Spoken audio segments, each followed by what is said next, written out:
नमस्कार साथियों, स्वागत है आप सबका इस YouTube चैनल पर। My self Amit Kumar from IIT Patna. Drona batch 2024 में लेक्चर 18 में आज हम लोग कंप्लीट वेक्टर्स को देखेंगे। Vectors in one shot. Vector में जितने भी PYQs होंगे सब कराया जाएगा, इसके जितने भी कंसेप्ट है सब कराया जाएगा।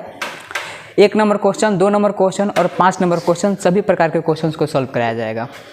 तो कुछ दिन तक वीडियोज़ नहीं आया था, करीब 15 दिन तक कुछ इशू था जिसके कारण वीडियो नहीं बन पाया था, बट अब से वीडियो रेगुलर रहेगा। तो चलिए स्टार्ट करते हैं वेक्टर को।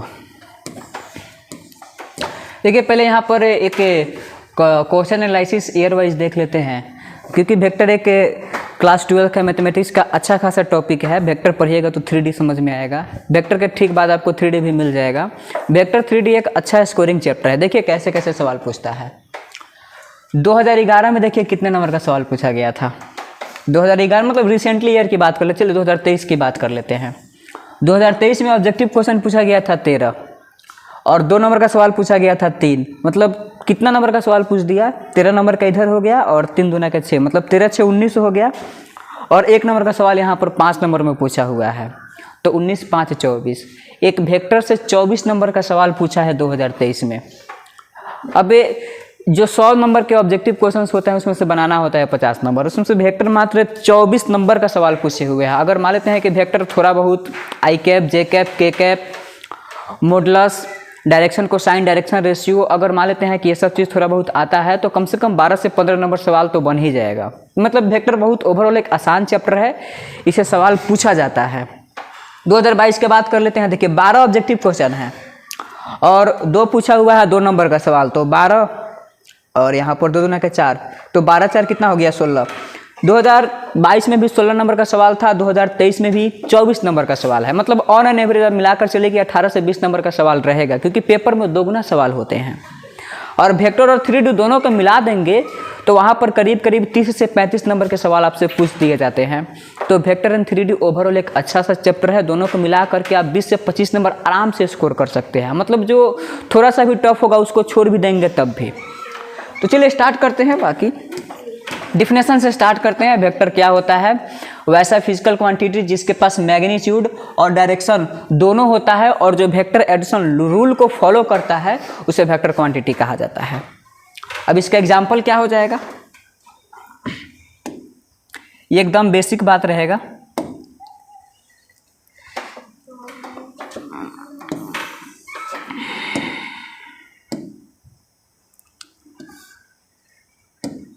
एग्जाम्पल जैसे डिस्प्लेसमेंट हो गया, वेक्टर क्वांटिटी है। डिस्प्लेसमेंट के अलावा फोर्स हो गया, वेक्टर क्वांटिटी है। डिस्प्लेसमेंट, फोर्स, इसके अलावा और भी बहुत सारे फिजिकल क्वांटिटीज होते हैं जो वेक्टर होते हैं। ये बेसिक बात है, सबको याद होता है ये चीज़। चलिए अब नेक्स्ट टॉपिक है हमारा वेक्टर का निरूपण। मतलब एक सदिश रहेगा तो उस सदिश को निरूपित कैसे किया जाता है, that means representation of vector. दिया रहेगा कोई चीज़ तो उसको हम कैसे वेक्टर के रूप में रिप्रेजेंट करेंगे। देखिए वेक्टर को कैसे रिप्रेजेंट किया जाता है।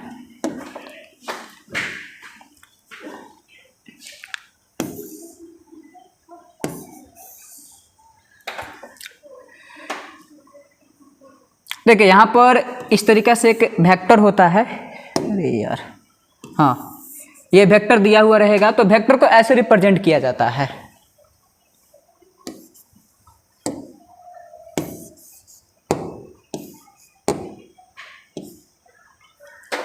वेक्टर का निरूपण,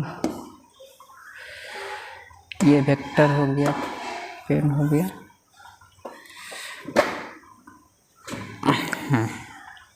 एक ऐसा वेक्टर रहेगा ना तो ये वाला हिस्सा कहलाता है हेड और इस हिस्सा को कहते हैं टेल। तो वेक्टर का इस हिस्सा को हेड कहा जाता है, उसको टेल कहा जाता है। और ये जो लेंथ है इस लेंथ को मैग्नीट्यूड कहते हैं,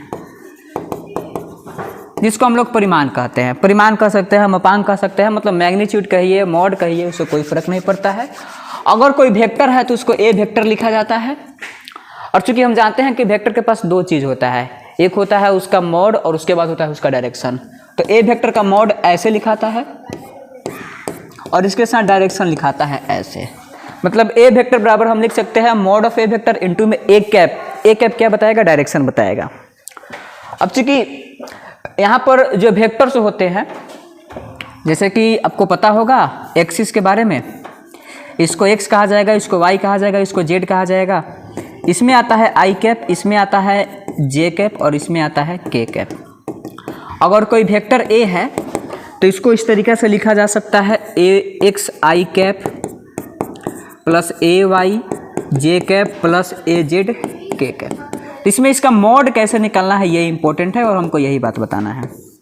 तो किसी भी वेक्टर का मॉड निकालते हैं तो आई के साथ जो रहेगा उसका होल स्क्वायर, तो आई के साथ ए एक्स है तो एक्स का होल स्क्वायर प्लस ए वाई का होल स्क्वायर प्लस ए जेड का होल स्क्वायर। तो ये वेक्टर का मॉड निकालने का ये तरीका होता है। आई के साथ जो रहेगा उसका होल स्क्वायर प्लस जे के साथ जो रहेगा उसका होल स्क्वायर प्लस के साथ जो रहेगा उसका होल स्क्वायर। तो ऐसे हम वेक्टर का मॉड निकाल लेते हैं। बाकी आगे सवाल आएगा जिसमें मॉड से रिलेटेड बहुत सारे आपको क्वेश्चन देखने के लिए मिल जाएगा जो कि बोर्ड में पूछे जाते हैं। चलिए बात कर लेते हैं टाइप्स ऑफ वेक्टर की। वेक्टर कितने प्रकार के होते हैं। सबसे पहले आएगा नल वेक्टर या जीरो वेक्टर। जिसका मैग्नीट्यूड जीरो होता है उसको नल वेक्टर कहा जाता है और नल वेक्टर के पास कोई डायरेक्शन नहीं होता है। इसमें साफ साफ लिखा हुआ है इसका डायरेक्शन नॉट डिफाइन होता है। यूनिट वेक्टर, अब कोई भी ऐसा वेक्टर हो उसमें तो यूनिट वेक्टर आएगा ही आएगा जिसको एन कैप से सूचित किया जाता है। ये क्या होता है, अलोंग सेम अदर वेक्टर। अब ए वेक्टर बराबर लिखाया था mod of A into A cap, तो वहाँ पर जो ए कैप था उसी को यूनिट वेक्टर कहा जाता है। बाकी आपको पता होना चाहिए कि ये जो यूनिट वेक्टर होते हैं ये आई कैप, जे कैप और के कैप के नाम से जाने जाते हैं। आई कैप, जे कैप, के कैप। अगर इसका मॉड का बात करें या इसका मॉड का बात करें या इसका मॉड का बात करें तो ये हमेशा 1 के बराबर होता है। आई कैप, जे कैप, के कैप को यूनिट वेक्टर के अंतर्गत रखा जाता है। अगर कहीं पर ऐसे लिखा हो ए वेक्टर बराबर mod of A vector into में ए का कैप, तो यहाँ पर जो ए कैप है इसको भी यूनिट वेक्टर ही कहा जाता है। ठीक है, तो ये आपका यूनिट वेक्टर होता है।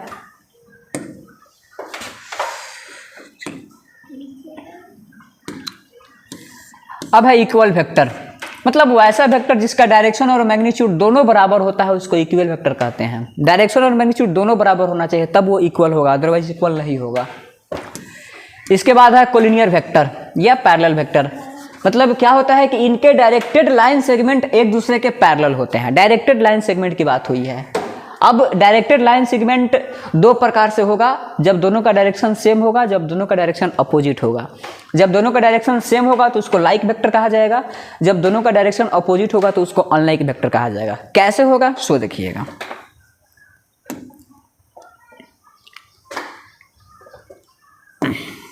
देखिए डिफिनेशन में क्या लिखा हुआ है, इनके डायरेक्टेड लाइन सेगमेंट। अब ये होता है डायरेक्टेड लाइन सेगमेंट।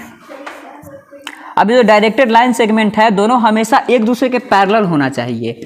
तो दो केस में एक दूसरे के पैरेलल हो सकता है, या तो डायरेक्टेड लाइन सेगमेंट एक दूसरे का डायरेक्शन में मतलब बराबर होंगे या एक दूसरे के डायरेक्शन में ठीक उल्टा होंगे। अगर बराबर होगा तो इसको कहा जाएगा लाइक वेक्टर्स, अगर ये बराबर नहीं होगा तो इसको अनलाइक वेक्टर्स कहा जाएगा। तो ये होते हैं collinear vectors. Type of collinear vector आपको पता होना चाहिए, दो प्रकार के होते हैं।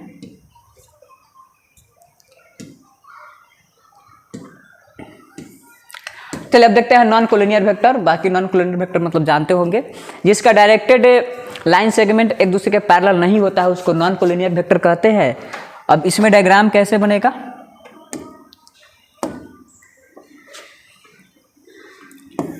मतलब अगर कोई वेक्टर ऐसे जा रहा है दूसरा वेक्टर ऐसे जा रहा है, या कोई वेक्टर ऐसे गया दूसरा वेक्टर ऐसे गया, तो इसको हम नॉन कोलिनियर वेक्टर कह सकते हैं।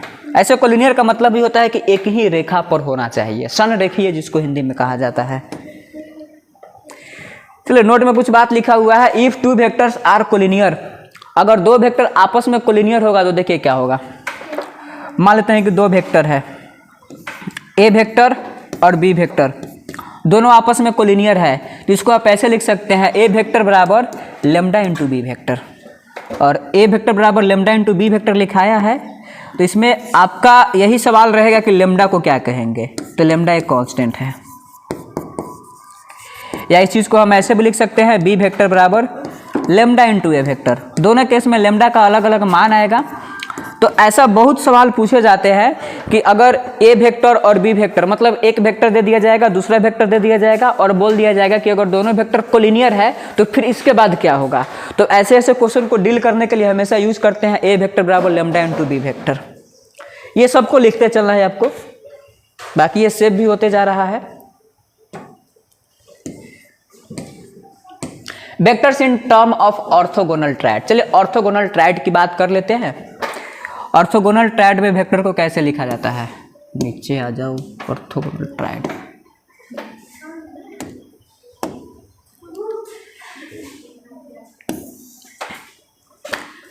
देखिए ये ऑर्थोगोनल ट्रायड होता है। यहाँ पर एक्स एक्सिस होता है, यहाँ पर रहेगा वाई एक्सिस और यहाँ पर रहेगा जेड एक्सिस, और ये होता है ओरिजिन 0,0,0 जिसको ओ से डिनोट किया जाता है। एक्स में जो जाएगा उसको आई कैप, वाई में जो जाएगा उसको जे कैप, जो जेड में जाएगा उसको कहा जाएगा के कैप, बस। और ये जो एंगल होता है इसको कहते हैं अल्फा, ये एंगल होता है इसको कहते हैं बीटा, ये गामा एंगल होता है उसको कहते हैं गामा। अल्फा बीटा गामा क्या है, इंटरफेशियल एंगल, इसको इंटरफेशियल कहा जाता है, सतही कोण भी कह सकते हैं, इंटरफेशियल एंगल है। अल्फा बीटा कॉमा गामा, मतलब वेक्टर को ऑर्थोगोनल ट्रायड में इस प्रकार से रिप्रेजेंट किया जाता है। अगर यहाँ पर कोई एक पॉइंट है या यहाँ पर कोई पॉइंट है या यहाँ पर कोई पॉइंट है, मान लेते हैं कोई यहाँ पर एक पॉइंट है, इसको हम लिख सकते हैं alpha comma beta comma gamma. ई किस में रहेगा, एक्स में, ई किस, मतलब alpha comma beta, alpha dash beta dash gamma dash, ये अलग है और ये अलग है। Alpha dash beta dash gamma dash, ये किस में रहेगा, एक्स में, किस में रहेगा, वाई में, किस में रहेगा, जेड में। इसको बोलेंगे आई कैप, इसको बोलेंगे जे कैप और इसको बोलेंगे के कैप। अगर राइट में है तो एक्स, अगर लेफ्ट में है तो माइनस एक्स, मतलब इधर होगा आई कैप तो ठीक इसको उल्टा क्या हो जाएगा, माइनस आई कैप। ऊपर है जे कैप तो ठीक नीचे हो जाएगा माइनस जे कैप। बाहर की ओर है के कैप तो ठीक अंदर की ओर हो जाएगा माइनस के कैप।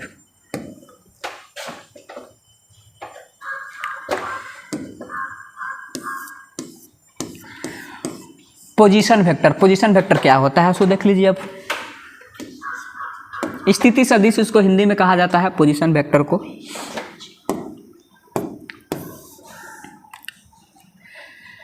देखिए अगर कोई यहाँ पर पॉइंट है जो कि मूल बिंदु से मान लेते हैं कि कुछ 1,2,3 पर रखा हुआ है, तो इसको हम ऐसे लिख सकते हैं। 1 के बदले में लिखेंगे आई कैप, 2 के बदले में लिखेंगे +2 जे कैप, फिर लिखेंगे 3 के कैप। उसके बाद अगर कोई दूसरा बिंदु B है जो कि मूल बिंदु से OB वेक्टर के रूप में ऐसे लिखा गया हो, 2 आई कैप +3 जे कैप +4 के कैप, ये जो वेक्टर का कंडीशन लिखा हुआ है इसी को पोजीशन वेक्टर कहा जाता है। पोजीशन वेक्टर या स्थिति सदिश इसको कह सकते हैं। जैसे क्वेश्चन पूछा जाता है कि 1,2,3 का स्थिति सदिश क्या होगा, मतलब पोजीशन वेक्टर क्या होगा, स्थिति सदिश। तो अगर ऐसा ऐसा क्वेश्चन पूछ देगा तो कुछ नहीं करना है, जो पहले रहेगा उसमें लगा देना है आई कैप, उसके बाद में जे कैप, उसके बाद में के कैप। तो इसका पोजीशन वेक्टर क्या हो जाएगा, स्थिति सदिश मतलब होता है पोजीशन वेक्टर। तो पोजीशन वेक्टर बराबर हो जाएगा आई कैप +2 जे कैप +3 के कैप। ऐसे ही सवाल पूछे जाते हैं।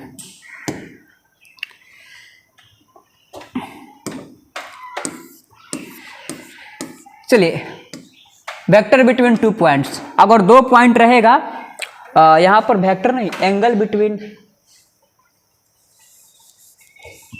बिटवीन 2 वेक्टर्स होना चाहिए।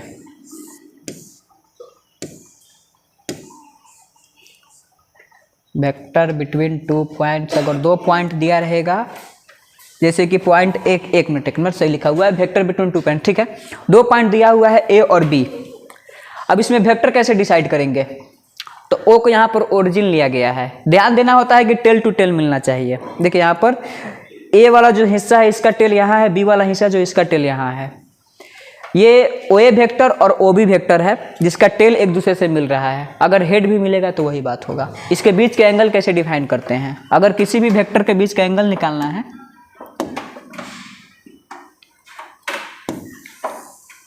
जैसे कि ये जो एंगल है अल्फा जिसको हमने बोला है, ये हमेशा टेल टू टेल मिलना चाहिए, या ये एंगल हमेशा हेड टू हेड मिलना चाहिए। अगर मान लेते हैं कि कोई एक वेक्टर जा रहा है ऐसे और दूसरा वेक्टर जा रहा है ऐसे, और इस एंगल का मान है 60 डिग्री, जैसे कि यहाँ पर लिखा हुआ है ए वेक्टर और यहाँ पर लिखा हुआ है बी वेक्टर। ये ए वेक्टर है और बी वेक्टर है, और हम अगर आपसे पूछे कि बताइए कि यहाँ पर ए और बी के बीच का कोण कितना है, तो इसमें मैक्सिमम बच्चे क्या होता है कि इसका जवाब 60 डिग्री दे देते हैं, जो कि गलत है, एब्सोल्युटली गलत है। अभी मैंने आपको बताया है कि एंगल जब भी लिखा जाएगा तो टेल टू टेल लिखा जाएगा, नहीं तो हेड टू हेड लिखा जाएगा। इसको टेल टू टेल या हेड टू हेड बना लेंगे। कैसे बनाएंगे? तो एक और बात आपको याद रखना है, वो तो यहाँ पर पॉसिबल नहीं हो पाएगा। एक मिनट आपको बताते हैं। क्या करना है कि इस वेक्टर को आगे बढ़ा देना है, मतलब किसी भी वेक्टर को उसी डायरेक्शन में आप पैरेलली लेकर कहीं भी ले जा सकते हैं, कोई दिक्कत नहीं होगा। तो इस वेक्टर को हमने क्या किया कि आगे बढ़ा दिया। जब आगे बढ़ा देंगे तो देखिए टेल यहाँ आ गया और इसका भी टेल यहाँ आ गया, तो ये वाला एंगल 120 डिग्री। तो ए और बी के बीच का जो एंगल है वो 120 होगा, 60 नहीं होगा। ये चीज़ हमें बताना था। बाकी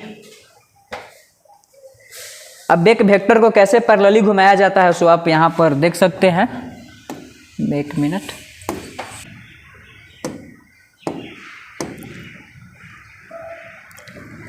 देखिए मान लेते हैं कि यहाँ कोई वेक्टर है और यहाँ कोई वेक्टर है, इसको हमने कहा ए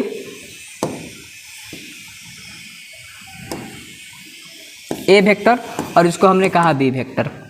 लेटर सपोज इसके बीच का एंगल है थीटा, तो ए वेक्टर और बी वेक्टर के बीच का जो एंगल है थीटा उसको इस तरीके से रिप्रेजेंट किया जाता है। ए वेक्टर और यहाँ पर ये सिंबल लगाना है, फिर बी वेक्टर बराबर थीटा। इसका मतलब होता है angle between A vector and B vector. अब जब एंगल लिखा गया है तो आपको पता होना चाहिए कि एंगल में जैसे कि ये वेक्टर है तो ये इसका हेड हो गया और ये इसका टेल हो गया, इसका हेड हो गया, इसका टेल हो गया। तो एंगल हमेशा या तो टेल टू टेल होगा और नहीं तो हेड टू हेड होगा। अगर टेल टू टेल या हेड टू हेड नहीं देगा तो उसको बना लेंगे। तो बनाएंगे कैसे? तो उसके लिए याद रखना है कि अगर एक वेक्टर ए है तो इसको पैरेलली इसी के डायरेक्शन में हम कहीं भी ले जा सकते हैं, इसके मैग्नीट्यूड में कोई फर्क नहीं पड़ता है। कैसे? देखिएगा, यहाँ पर एक वेक्टर है तो पैरेलली ले जाना है, तो इसको हम पैरेलली उठाकर कहीं भी ले जा सकते हैं, कोई दिक्कत नहीं होगा। देखिए स्क्रीन पर आप कहीं भी ले जाइए, कोई दिक्कत नहीं। इस वेक्टर को यहाँ ले जाइए, यहाँ ले जाइए, यहाँ ले जाइए, बस पैरेलल ले जाना है, एंटी पैरेलल नहीं होगा। मतलब इस वेक्टर को आप ऐसे घुमा नहीं सकते हैं, ना ही ऐसे घुमा सकते हैं। अगर ऐसे एंटी पैरेलल घुमा दीजिएगा तो इसका मॉड के पहले माइनस लग जाता है, मतलब इसका लेंथ ठीक निगेटिव हो जाएगा। मतलब ये पैरेलली कहीं भी जा सकता है, कोई दिक्कत नहीं है। तो वही हमने कहा है कि अगर मान लेते हैं कि कोई क्वेश्चन है जिसमें ऐसे बोल दे कि एक वेक्टर ऐसे है और दूसरा वेक्टर ऐसे है, तो बोलिए आप क्या कीजिएगा? तो कुछ नहीं करेंगे। क्या करना है कि इस वेक्टर को पैरेलली उठा लेना है ऐसे, और पैरेलल, एक मिनट दोनों सिलेक्ट हो गया।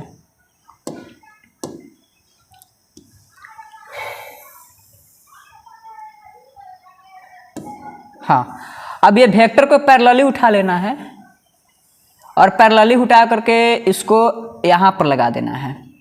तो अगर ये वेक्टर पहले यहाँ था और इसके बीच में मान लेते हैं कि एंगल थीटा या कुछ भी, जैसे कि पिछले वाले एग्जांपल में 60 डिग्री लिया गया था, अगर यहाँ पर एंगल 60 डिग्री होगा तो 60 डिग्री को हम वहाँ पर vector between A vector and B vector नहीं कर सकते हैं, क्योंकि यहाँ पर देखिए एक का टेल है तो दूसरा का हेड है। हमको क्या चाहिए? या तो टेल टू टेल, नहीं तो हेड टू हेड।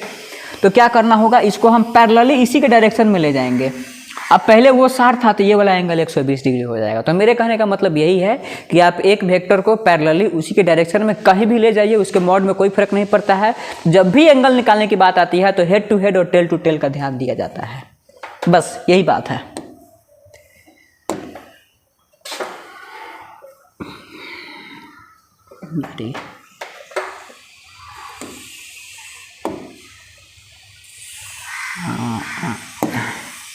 हाँ, तो ये कंप्लीट हो गया। चलिए अब देखते हैं। देखिए पोजीशन वेक्टर के बारे में पूछा है, यहाँ पर ए है और यहाँ पर बी है, आपको बताना है कि इसका पोजीशन वेक्टर क्या होगा। अब हेड है बी और टेल है ए, इसको क्या कहा जाएगा? हेड। और ये क्या हो गया? टेल। यहाँ से बताना है कि ए बी वेक्टर क्या है। कुछ नहीं, अगर एक पॉइंट दिया है और दूसरा पॉइंट दिया हुआ है, पहला पॉइंट है ए, दूसरा पॉइंट है बी, तो मान कर चला जाता है कि ये जो है ना 2,4,6 ये ओरिजिन से 2 है, मतलब x में 2 गया है, y में 4 गया है और z में 6 गया है। तो इसको हमेशा लिखा जाता है OA वेक्टर। तो OA वेक्टर लिखने के लिए क्या कर देंगे, 2,4,6 2,4,6 है। अब बाकी हमने वेक्टर लगा दिया है तो लगा दीजिए 2i cap plus 4j cap अब प्लस 6 कैप। अब फिर लिख दीजिए OB वेक्टर बराबर कितना, minus i cap plus 7j cap अब प्लस फिर क्या हो जाएगा 3k कैप। यहाँ से बताना है कि AB वेक्टर क्या होगा। तो पहले B वाला और तब A वाला, मतलब AB वेक्टर लिखना होगा। तो जो हेड वाला होगा उसमें से टेल वाला को क्या कर देंगे, घटा देंगे। तो हेड वाला कौन है, B, तो B के लिए क्या आया है, OB वेक्टर। तो लिख देंगे OB vector minus OA vector. तो AB वेक्टर बराबर क्या हो जाएगा, अब OB वेक्टर में से OA को घटाना है। हमेशा याद रखिएगा, अगर पूछेगा CD वेक्टर, जैसे कि कभी पूछ देगा CD वेक्टर, तो D में से C को घटाना है। मतलब CD के लिए क्या लिखेंगे, OD माइनस OC। अगर मान लेते हैं कहीं लिख दिया GF वेक्टर, तो OF वेक्टर माइनस लिखना है OG वेक्टर।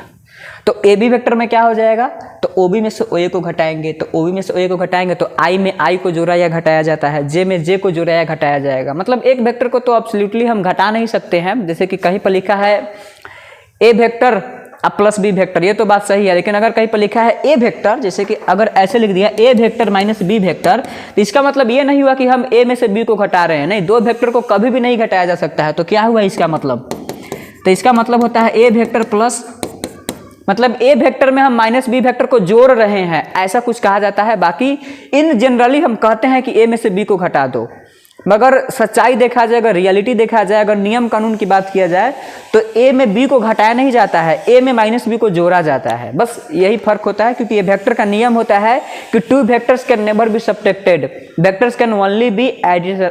मतलब वेक्टर जो होता है वो हमेशा एक दूसरे को जोड़ सकता है, गुना कर सकता है, भाग भी नहीं कर सकता है वेक्टर। तो क्या हो जाएगा, देखिए माइनस आई कैप है, माइनस आई कैप में से 2i कैप को घटा लेते हैं तो माइनस 3i कैप हो जाएगा। बाकी कैलकुलेशन आप लोग ध्यान रखिएगा।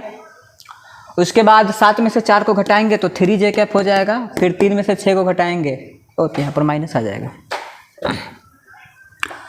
माइनस आ जाएगा।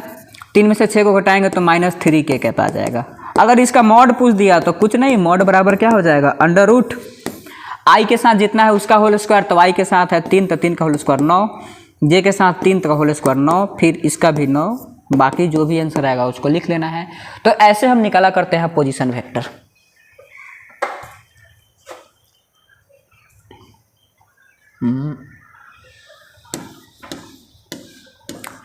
इन ए ट्रेंगल, अब ये भी ट्रेंगल रूल भी बहुत पॉपुलर है, इसको भी ज़रा देख लेते हैं ट्रेंगल रूल क्या होता है। देखिए अगर कोई ट्रेंगल है, जैसे कि यहाँ पर ट्रेंगल बना लेते हैं ABC, ABBC। मान लेते हैं कि हमने एक वेक्टर लिखा जो कि है AB वेक्टर और दूसरा वेक्टर लिख दिया BC वेक्टर एक ट्रेंगल में। तो करना क्या है कि AB vector plus BC vector दोनों का डायरेक्शन सेम लेना है। मैं आपको तरीका बता रहा हूँ, AB vector plus BC vector तो जाना चाहिए था CA वेक्टर, बट ऐसा नहीं, ठीक उसका डायरेक्शन उल्टा कर दीजिएगा, आप आ जाइएगा AC वेक्टर। तो ये जो AB वेक्टर है और जो BC वेक्टर है दोनों को ऐड करेंगे तो AC वेक्टर के बराबर आ जाएगा। बस इसी को कहते हैं ऐड, इसी को ट्रायंगल रूल कहा जाता है। अब ट्रायंगल रूल में ये सवाल पूछा जाता है, ट्रायंगल रूल। अगर जैसे कि मान लेते हैं कि यहाँ पर BC वेक्टर इधर है और BC वेक्टर के बदला में हम लिख सकते हैं माइनस CB वेक्टर, जैसे कि है AB वेक्टर, तो AB वेक्टर के बदला में लिख सकते हैं minus BA vector. AC vector है तो AC वेक्टर के बदला में लिख सकते हैं माइनस CA वेक्टर, क्योंकि डायरेक्शन क्या हो रहा है, इसका पलट जा रहा है। तो क्वेश्चन पूछा जाता है कि इन ए ट्रेंगल बताइए कि AB vector plus BC vector plus CA vector का मान क्या होगा। AC vector plus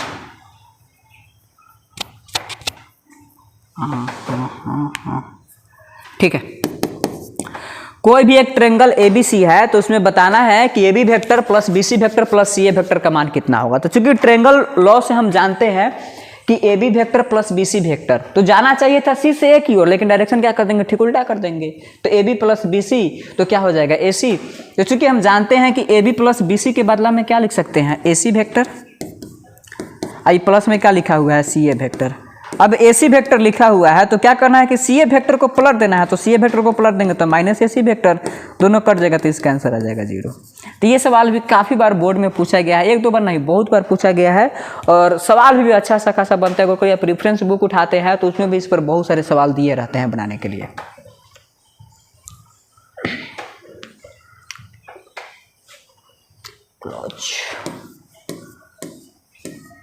triangle law of addition ये तो बता ही दिया, बस उसमें लिखा गया है एक का टेल दूसरे के हेड से मिलना चाहिए, बाकी तो उसमें देखते होंगे। देखिए क्या लिखा हुआ है, एक का टेल दूसरे के हेड से मिलना चाहिए।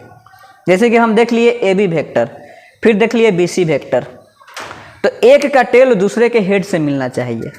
ये जो ए बी वेक्टर में हेड है और जो बी सी वेक्टर में टेल है एक दूसरे से मिल रहा है। देखिए इसका आ गया हेड यहाँ और इसका आ गया टेल यहाँ, और नियम में भी यही लिखा हुआ है। इसका अरेंजमेंट कैसे करते हैं, तो एक का टेल मतलब देखिए इसका टेल और दूसरे का हेड और इसका हेड, मतलब एक का टेल और दूसरा का हेड मिलना चाहिए। तो अगर इसका हम हेड लेते हैं, इसका टेल लेते हैं, तो इसको आप मिला दीजिएगा, बन जाएगा। तो रिजल्ट कहाँ से आना, ओपन टेल से ओपन हेड की ओर जाना होता है। तो यहाँ पर ओपन टेल यहाँ है और ओपन हेड यहाँ है, तो ओपन टेल से ओपन हेड की ओर जाइएगा तो आपको रिजल्ट क्या मिलेगा, A B vector plus B C vector बराबर क्या मिल जाएगा, ए सी वेक्टर। ये मतलब एक तरीका होता है जिसके जरिए हम पहचान सकते हैं। बाकी अगर प्रैक्टिस है तो कोई ज़रूरत नहीं है इस तरीका का। मतलब जो बच्चे पहली बार वेक्टर पढ़ते हैं तो उनको समझाने के लिए सब चीज़ बताया जाता है। क्या कीजिए, एक का टेल दूसरे के हेड से मिला दीजिए। देखिए तो एक का टेल दूसरे के हेड से मिला हुआ है, तो फिर रिजल्टेंट क्या आएगा, तो ओपन टेल। देखिए तो ओपन टेल यहाँ है, ओपन हेड तो ओपन हेड यहाँ है, तो ओपन टेल से ओपन हेड की ओर चले जाइए तो मिल जाएगा A B vector plus B C vector बराबर क्या मिल जाएगा, A C vector. Parallelogram law of addition, ये भी सवाल पूछा जाता है, पैरेललोग्राम लॉ ऑफ एडिशन। चलिए इसको भी देखते हैं, पैरेललोग्राम लॉ ऑफ एडिशन क्या होता है। अरे यार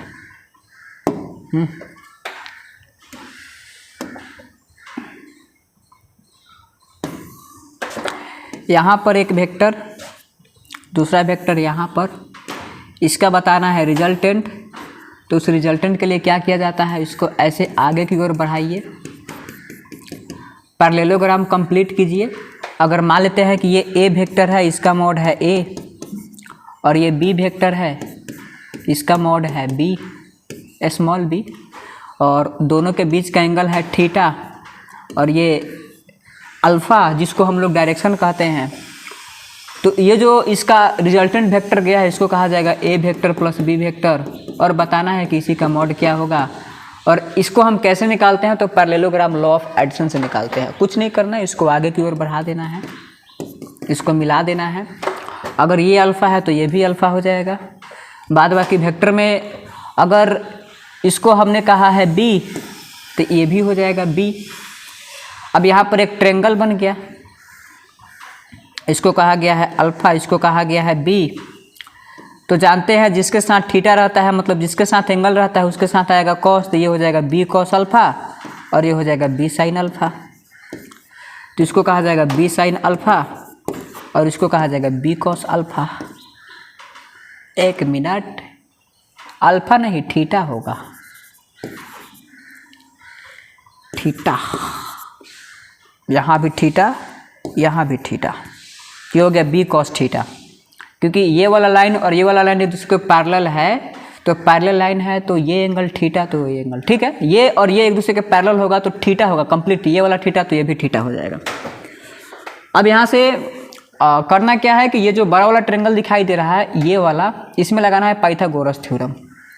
तो पाइथागोरस थ्योरम लगाएंगे तो इसका लेंथ कितना हो जाएगा, ए प्लस बी का मॉड। मान लेते हैं कि वो आर वेक्टर के बराबर है, तो आर वेक्टर का मॉड आर मान लेते हैं, तो आर का स्क्वायर बराबर इतना का स्क्वायर प्लस इतना का square according to Pythagoras theorem. तो ये क्या हो जाएगा, A plus B cos theta. इसका होल स्क्वायर हो जाएगा प्लस ये हो जाएगा बी साइन थीटा, इसका हो जाएगा होल स्क्वायर, तो आर स्क्वायर बराबर, अब A plus B cos theta का होल स्क्वायर है तो क्या हो जाएगा A square plus B square cos square theta plus 2ab cos theta,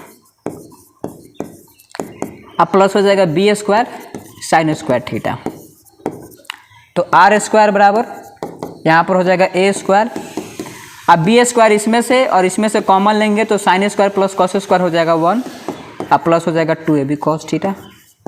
तो आर का एक फार्मूला आया, बड़ा ही ज़बरदस्त फार्मूला है। फिजिक्स का मतलब समझिए कि वेक्टर का रीढ़ का हड्डी होता है, आर बराबर under root A square plus B square plus 2ab cos theta, तो यहाँ से आर निकल गया और यही होता है पैरेललोग्राम लॉ ऑफ एडिशन। बाकी अगर आप डायरेक्शन निकालिएगा तो tan अल्फा बराबर हो जाएगा बी साइन थीटा बट्टा में A plus B cos theta, और यहाँ से अल्फा बराबर क्या हो जाएगा tan inverse B sine theta बट्टा A plus B cos theta. ये अल्फा क्या है? Direction of vector, direction of इसको वेक्टर कहा जाता है। चलिए इसको आप स्क्रीनशॉट ले सकते हैं, आराम से स्क्रीनशॉट आप ले लीजिएगा।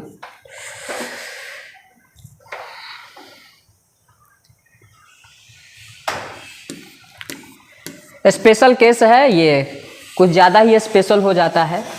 अगर यहाँ पर एक वेक्टर है ए और एक दूसरा वेक्टर है बी और इसका मिलाने वाला एक वेक्टर है और ये एक दूसरे से मिड पॉइंट ओ पर जा कर के मिल रहा है। मिड पॉइंट ओ पर मिलने का मतलब ये दोनों अगर बराबर है तो ये जो वेक्टर है ना, ये ए वेक्टर प्लस बी वेक्टर बटा 2 के बराबर हो जाता है। जैसे कि इसमें देख लेते हैं, अगर एक वेक्टर है ये और दूसरा वेक्टर है ये, मतलब अल्फा वेक्टर बीटा वेक्टर। अब अल्फा वेक्टर और बीटा वेक्टर को मिलाने वाली जो वेक्टर है, अगर इसका मिड पॉइंट पर अगर इसका रिजल्टेंट आ रहा है तो ये जो अंदर वाला जो वेक्टर है जो मिड पॉइंट पर आकर के मिल रहा है, ये दोनों के सम प्लस बट्टा में 2 के बराबर हो जाता है। इस पर भी अच्छा खासा सवाल बन जाता है, स्पेशल केस है। अब फिर सेक्शन फार्मूला आ जाता है। सेक्शन फार्मूला 2 प्रकार से होता है, एक होता है इंटरनल डिवीजन, दूसरा होता है एक्सटर्नल डिवीजन। फार्मूला आपको पता ही होगा।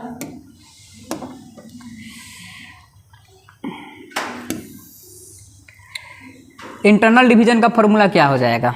मान लेते हैं कि अगर m/n में अगर डिवाइड हो रहा है, अगर a वेक्टर है b वेक्टर है और m/n में डिवाइड हो रहा है तो हो जाएगा ma vector plus mb vector बट्टा में m plus n।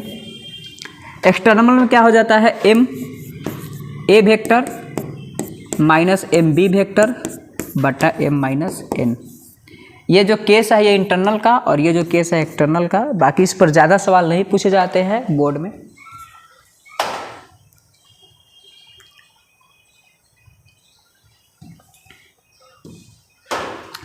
Angle between two vectors complete हो गया है। एडिशन ऑफ टू वेक्टर भी बता दिया गया है। आई में आई को, जे में जे को, के में के को। मॉड कैसे निकालते हैं ये भी। मैग्नीट्यूड ऑफ ए वेक्टर बता दिया गया है। डॉट प्रोडक्ट, चलिए डॉट प्रोडक्ट के बारे में समझते हैं। डॉट प्रोडक्ट क्या होता है? डॉट प्रोडक्ट का एक और नाम है स्केलर प्रोडक्ट, जिसका मतलब होता है प्रोजेक्शन। प्रोजेक्शन होता है इसका geometrical meaning. Geometrical meaning projection को ऐसे हिंदी में शैडो कहते हैं। शैडो, वो थोड़ा देर के बाद आएगा प्रोजेक्शन। अगर एक वेक्टर ए है दूसरा वेक्टर बी है, अगर दोनों का डॉट निकालना है तो ये हो जाएगा A B cos theta. A क्या है? तो ए बराबर है mod of B vector. B क्या है? तो बी बराबर है मॉड ऑफ बी वेक्टर। अब क्वेश्चन बात कर लेते हैं। जैसे कि यहाँ पर रहता है आई और यहाँ पर होता है जे और इधर होता है के। तो आई के साथ 0 बनाएगा, मतलब ये जो आई कैप होता है और ये जो आई कैप होता है, दोनों के बीच में एंगल हमेशा 0 बनता है। उसी प्रकार से जे के बीच में 0 का बनाएगा और के बीच में 0 का बनाएगा। But I cap, J cap and के कैप तीनों एक दूसरे के साथ 90 डिग्री कोण बनाता है, जिसको म्यूचुअली परपेंडिकुलर कहा जाता है। तो यहाँ से पता करना है कि आई डॉट आई क्या होगा, जे डॉट जे क्या होगा, के डॉट के क्या होगा, फिर आई डॉट जे क्या होगा, जे डॉट के क्या होगा और के डॉट आई क्या होगा। अब चूंकि ये स्केलर प्रोडक्ट है, इसके पास कोई डायरेक्शन नहीं होता है, तो आई डॉट जे लिखिए चाहे जे डॉट आई लिखिए, कोई फर्क नहीं पड़ता है। अब जे डॉट के लिखिए चाहे के डॉट जे लिखिए, दोनों सेम चीज़ हुआ। के डॉट आई लिखिए चाहे आई डॉट के लिखिए, दोनों सेम हुआ। तो आई डॉट आई का मतलब हुआ mod of I into mod of I, और दोनों कितना एंगल बनाता है, तो आई आई के साथ हमेशा जीरो एंगल बनाएगा। तो फॉर्मूला क्या है, ए डॉट बी बराबर ए बी कॉस थीटा। तो यहाँ पर क्या हो जाएगा, कॉस जीरो। अब चूंकि इसका मान होता है 1, इसका भी मान होता है 1 और कॉस जीरो भी होता है 1, तो ये कितने का बराबर हो जाएगा 1। तो जे डॉट जे भी हो जाएगा 1, के डॉट के भी हो जाएगा 1। अब बात कर लेते हैं आई डॉट जे का। तो mod of I into mod of J, I into में कॉस 90, क्योंकि आई जे के साथ हमेशा 90 डिग्री का कोण बनाएगा, जे के साथ 90 का कोण बनाएगा। तो कॉस 90 होता है 0, तो इसका वैल्यू हो जाएगा 0, इसका वैल्यू होगा 0, इसका वैल्यू होगा 0। तो डॉट प्रोडक्ट यही होता है। और भी इसमें कुछ समझना है।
चलिए, जब भी आपको पूछा जाएगा कि एक वेक्टर ए दिया हुआ है, दूसरा वेक्टर बी दिया हुआ है, उसके बीच का एंगल कितना होगा, तो जब भी एंगल की बात आएगा तो आपको हमेशा वहाँ पर डॉट प्रोडक्ट का यूज करना होगा। डॉट प्रोडक्ट यानी ये बात हम पहले से ही जानते हैं कि ए डॉट बी बराबर क्या होगा। तो ए डॉट बी बराबर होता है ए बी कॉस थीटा। तो एंगल की जब भी बात आती है आप वहाँ पर निकाल दीजिएगा कॉस थीटा। कॉस थीटा बराबर हो जाएगा ए डॉट बी बट्टा ए बी। तो यहाँ से थीटा बराबर कितना हो जाएगा, cos inverse A dot B बट्टा ए बी। ए बी क्या है, तो ए वेक्टर और बी वेक्टर का मोड है। तो ये तरीका हमेशा आपको अपनाना है। अगर एक ए वेक्टर दे दिया है I cap minus 2 cap plus 3 cap, और दूसरा दे दिया है B vector 2i cap plus J cap plus 4k cap, और आपसे पूछे कि ए डॉट बी बता दीजिए और दोनों के बीच में एंगल क्या होगा वो बता दीजिए। तो ए डॉट बी जब भी निकालना हो तो आई को आई से कीजिए, जे को जे से कीजिए और के को के से कीजिए। तो आई को आई से करेंगे तो 2 में 1 से करेंगे तो हो जाएगा 2, फिर जे को जे से करना है तो -2 में फिर 1 से करेंगे तो -2, के को के से करना है तो 3 में 4 से करेंगे तो 12, 2 कैंसिल, तो ए डॉट बी बराबर आ गया 12।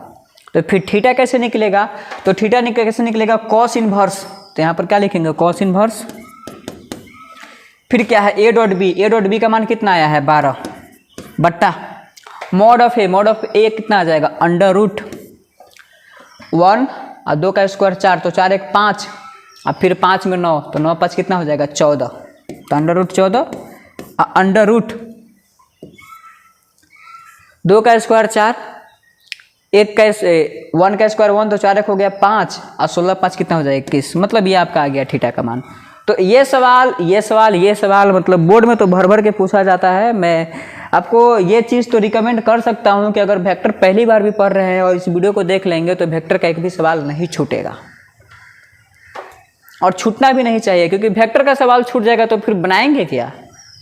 वेक्टर जैसा चैप्टर का सवाल नहीं छूटना चाहिए। चलिए, स्केलर प्रोडक्ट हो गया। डॉट प्रोडक्ट किसके लिए होता है, तो use to find angle between 2 vectors, ये तो बता ही दिए। Projection of A vector.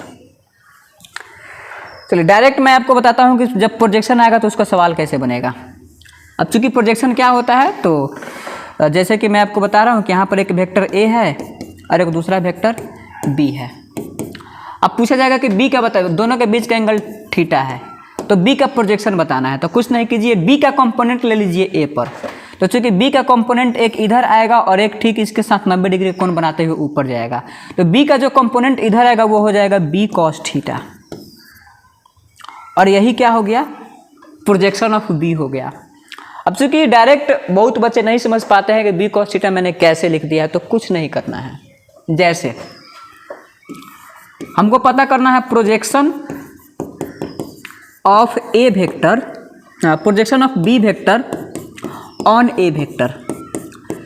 यह सवाल ये भी पूछा जाता है, projection of A vector on B vector, मतलब कि ए पर बताना है बी का प्रोजेक्शन या बी पर बताना है ए का प्रोजेक्शन। तो पहले क्या कीजिए कि जिन दो वेक्टर्स के बीच में प्रोजेक्शन निकालना है दोनों का डॉट ले लीजिए। तो ए और बी, तो यहाँ पर ए और बी का डॉट ले लिया जाएगा, तो हो जाएगा ए डॉट बी बट्टा जिस पर निकालना होता है उसके मॉड को लिखते हैं नीचे। तो नीचे ए का मॉड क्या हो जाएगा ए। अब यही बात इसमें भी है, projection of A vector on B vector, तो दोनों का ले लीजिए डॉट। तो ए डॉट बी जिस पर प्रोजेक्शन निकालना होता है उसका मॉड नीचे, तो बी पर निकालना है तो हो जाएगा बी। अब चूंकि हम जानते हैं कि ए डॉट बी क्या हो जाएगा, ए बी कॉस थीटा। अब बट्टा में क्या हो जाएगा ए, तो ए कट गया तो बचा क्या बी कॉस थीटा। अब वही चीज़ मैंने यहाँ पर लिखा है बी कॉस थीटा। इसमें देखिए ए डॉट बी क्या होगा, तो ए बी कॉस थीटा बट्टा में आ जाएगा बी, बी बी कैंसिल। तो ऐसा ही प्रोजेक्शन निकाला जाता है। इसका भी स्क्रीनशॉट ले लीजिए।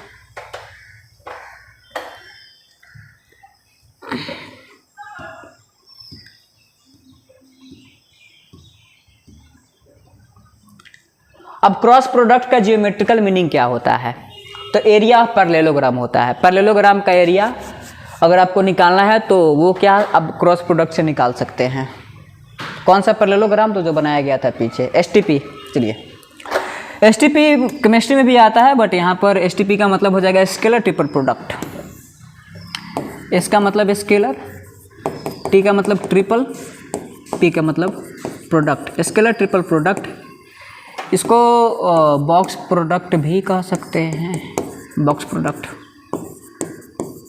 क्या होता है, अगर दो वेक्टर है, तीन वेक्टर है ए बी सी, तो पहले क्या करना है, दोनों का डॉट फिर बाद में क्रॉस, या दोनों का क्रॉस बाद में डॉट। तो इसी को कहा जाता है एसटीपी, स्केलर ट्रिपल प्रोडक्ट। इसको आप ऐसे भी लिख सकते हैं बॉक्स, इसके अंदर लिख दीजिए ए बी सी।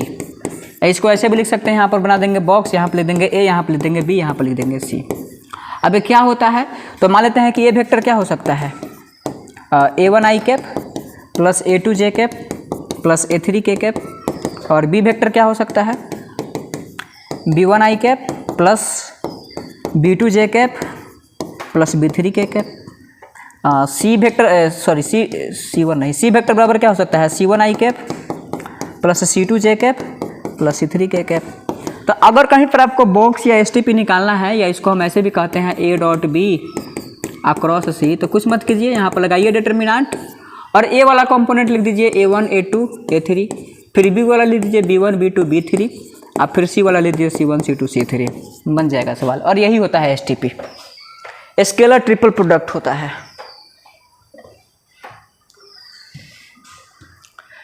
अब बात ही आता है सवाल का, ऑब्जेक्टिव क्वेश्चन की बात कर लेते हैं। किसी तल पर लंब इकाई सदिश की संख्या कितनी होगी। ये तो अनंत होता है। यदि a बराबर इतना, b बराबर इतना, तो पूछा क्या है, ऑप्शन दिया है a डॉट बी मतलब a डॉट बी निकालना। चलिए एक सवाल बना करके आपको दिखा देते हैं, दूसरा नंबर ही बनाया जाए।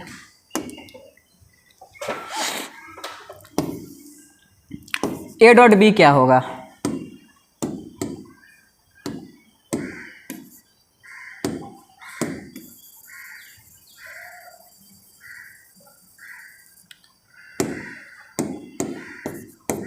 अब डॉट निकालने के लिए क्या करेंगे, 2i cap minus j cap plus 2k cap, और इसमें लिखा हुआ है dot minus i cap plus j cap minus k cap. तो डॉट में क्या करना होता है, i को i से, j को j से, k को k से। i को j से क्यों नहीं करते हैं, क्योंकि उसका डॉट 0 आ जाता है। तो 2 में -1 से करेंगे -2, -1 में 1 से करेंगे -1, 2 में -1 से करेंगे -1, तो -2 मतलब ओवरऑल कितना हो जाएगा, -4 हो जाएगा। है कोई ऑप्शन?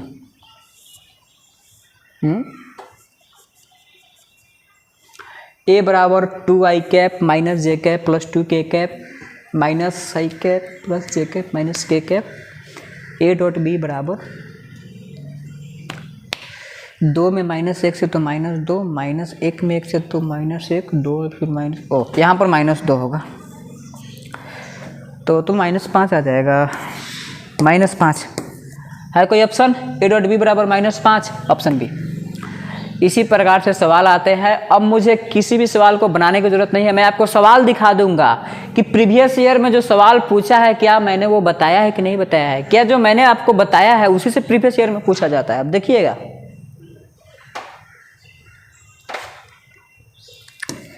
देखिए इसमें क्या पूछा हुआ है।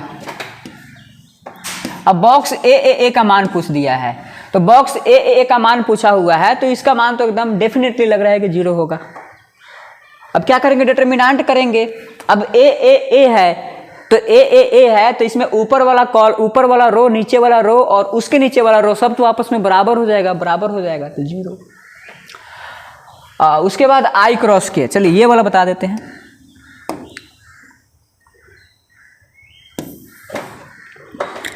अगर यहाँ पर ए वेक्टर देगा जैसे कि 2i cap plus 3j cap plus 4k cap, एक बी वेक्टर देगा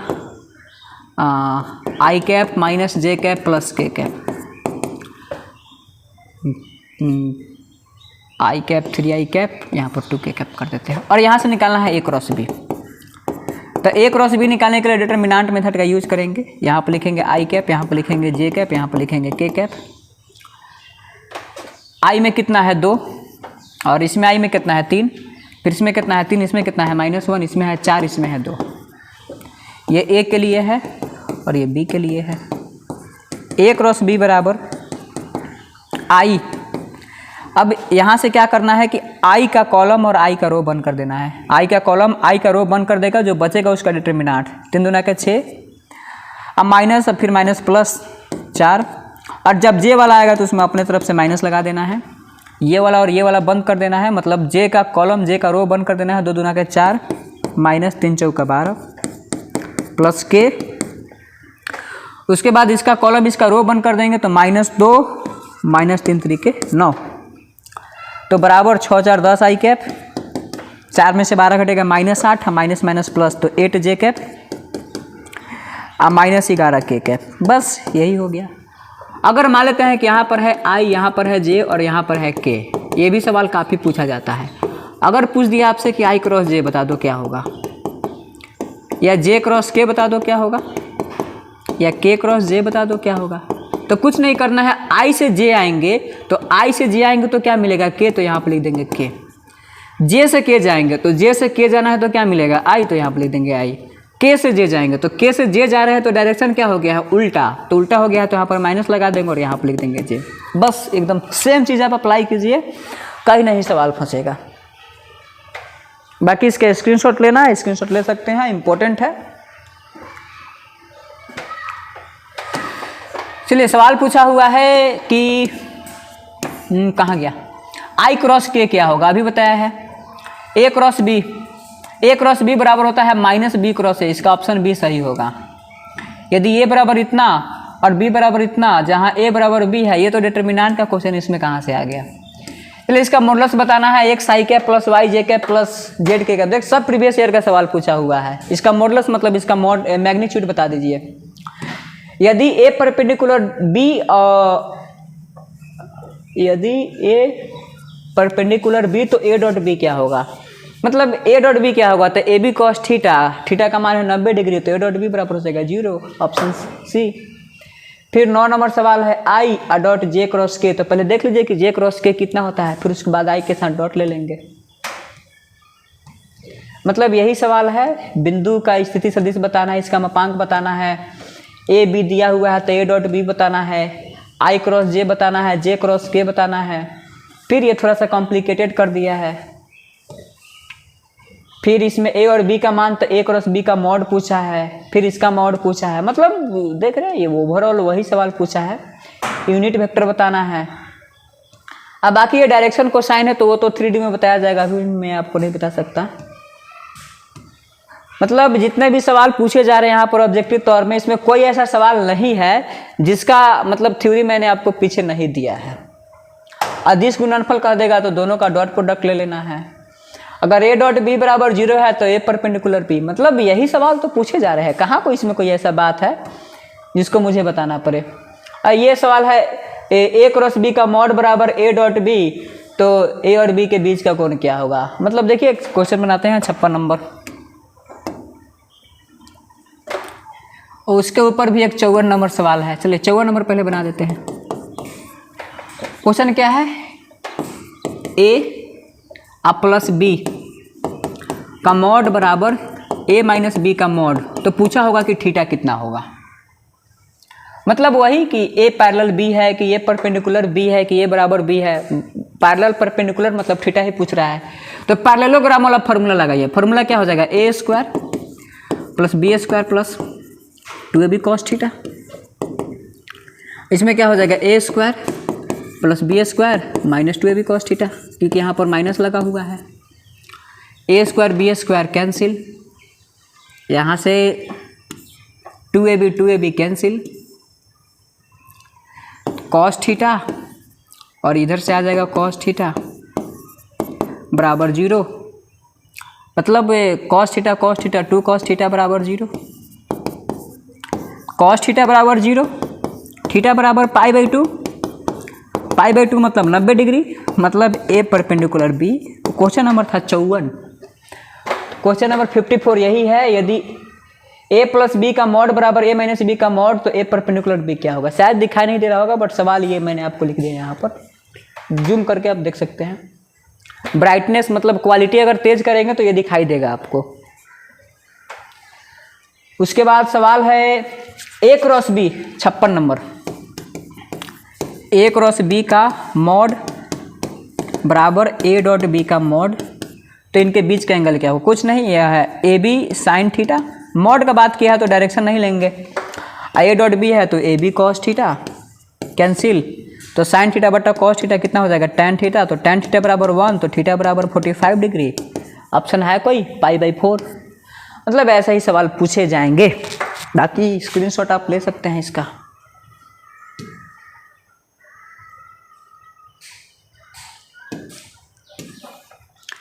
चलिए फिर और भी सवाल देखते हैं। इसमें जितने भी सवाल है सबके सब, जैसे कि इसमें एक एक सवाल जो है ना, dot product, cross product, mod, यही सब निकालना है, बाकी कुछ नहीं है। लघु तरह की बात कर लेते हैं, सिद्ध करें कि इतना बराबर इतना, करना क्या है, बस a प्लस बी है, इनटू में a माइनस बी है, मतलब दोनों का डॉट ले लेना है। एक दूसरे के ऊपर लंब है, इनके बीच का कोण ज्ञात करें, ये दिक्कोणीय है, ये तो 3D में बताएंगे हम। त्रिभुज का क्षेत्रफल, तो एरिया ऑफ ट्रायंगल का फॉर्मूला तो पता ही होगा हर किसी को।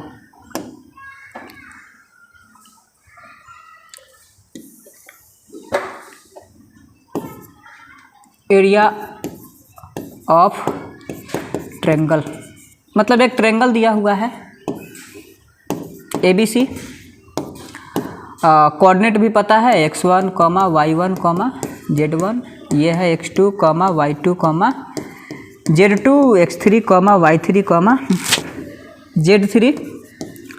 तो एरिया ऑफ ट्रायंगल ABC बराबर होता है 1/2, यहाँ पर x1 y2 minus y3 plus x2 y3 minus y1 plus x3 y1 minus y2। देखिए बोर्ड में जो सवाल पूछे जाते हैं उसको मैंने तमाम तरीके से सारी चीज़ें आपको बता दिया है। मतलब मैंने अगर इतना बता दिया, अगर बोर्ड में पूछता है 20 क्वेश्चन, तो जितना बताया है उससे एकदम समझिए कि 20 में 20 सवाल बन जाएगा, 20 में 20 बन जाएगा। बाकी वेक्टर में बहुत कुछ होता है, मैं ये नहीं कर रहा हूँ कि मैंने वेक्टर का सारा चीज़ आपको बता दिया है। वेक्टर में बहुत कुछ होता है, मैंने वही बताया है जो बिहार बोर्ड आपसे पूछेगा, एकदम ग्रांटेड पूछेगा। इतना ही दूर से सवाल आता है। इसके अलावा भी वेक्टर में बहुत सारे चीज़ होता है। आप रेफरेंस बुक बनाते होंगे तो इसके अलावा भी वेक्टर में अच्छा अच्छा प्रॉब्लम आता है, मैं उसकी बात नहीं कर रहा हूँ। मैं यहाँ पर ये बात कर रहा हूँ कि बोर्ड में आपसे क्या पूछा जाता है। बोर्ड में जो पूछा जाएगा, मेरा पॉइंट ऑफ व्यू यही है कि दुर्ना बैच में मैं वही चीज़ को बताऊँगा जो बोर्ड पूछता होगा। बहुत ऐसे बच्चे होते हैं जो कि लास्ट में पढ़ाई करते हैं, तो लास्ट में पढ़ाई करते हैं तो उनको, या रिवीजन के समय जो रिवीजन करते होंगे उनके लिए वीडियो काफ़ी हेल्पफुल होगा।